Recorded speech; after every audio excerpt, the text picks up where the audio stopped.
চলতি মাসের গোড়াতেই ত্রিস্তরীয় পঞ্চায়েত নির্বাচনের ভোট গ্রহণ, তাই ইতিমধ্যে বিভিন্ন দলের প্রার্থীদের বসে থাকার সময় নেই। মনোনয়নপত্র জমা দিয়ে মাঠ দাপিয়ে বেড়াচ্ছেন শাসক দল বিরোধী দলের মনোনীত প্রার্থীরা। সেক্ষেত্রে শাসক বিজেপি দলের প্রার্থীরা যে বহু কদম এগিয়ে রয়েছে তা বলাই বাহুল্য।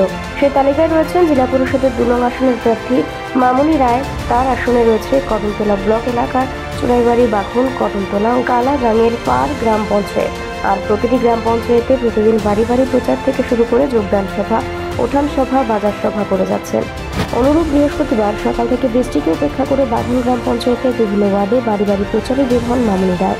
সাথে ছিলেন স্থানীয় পঞ্চায়েত সমিতি আসনের প্রার্থী সহ পঞ্চায়েতের মনোনীত প্রার্থীরা। তারপর এদিন বিকেল 3:30 নাগাদ 7 নং ওয়ার্ডের বাদশা বাড়িতে স্থানীয় মহিলাদের সাথে নাম সংকীর্তনে সামিল হন তিনি। মামনি রায়। আজকে আমরা সকাল থেকে বাগন পঞ্চায়েতের 5 নং ওয়ার্ডে সকাল থেকেই ডোর টু ডোর প্রোগ্রাম করেছি অনেকজনকে সঙ্গে নিয়ে। সেখানে প্রোগ্রাম শেষ করে এখানে 7 নং ওয়ার্ডে এসে সবার সঙ্গে মন্দিরে, সবাই মিলে মন্দিরে যে পুজো অর্চনা করছিল সবার সঙ্গে বসেছিলাম এবং অনেকের আশীর্বাদ গ্রহণ করি, ভগবানের আশীর্বাদ গ্রহণ করি। ওনারা যাতে সবাই আশীর্বাদ, যাতে আমাদেরকে সবাইকে আশীর্বাদ করে থাকে। কেমন সারা পাচ্ছেন? সারা তো ভালোই পাচ্ছি। সবাই যদি ভগবানের আশীর্বাদ সঙ্গে থাকে তাহলে তো সারাটা, সবার সঙ্গে আশীর্বাদ থাকলে তো সারা ভালোই হবে।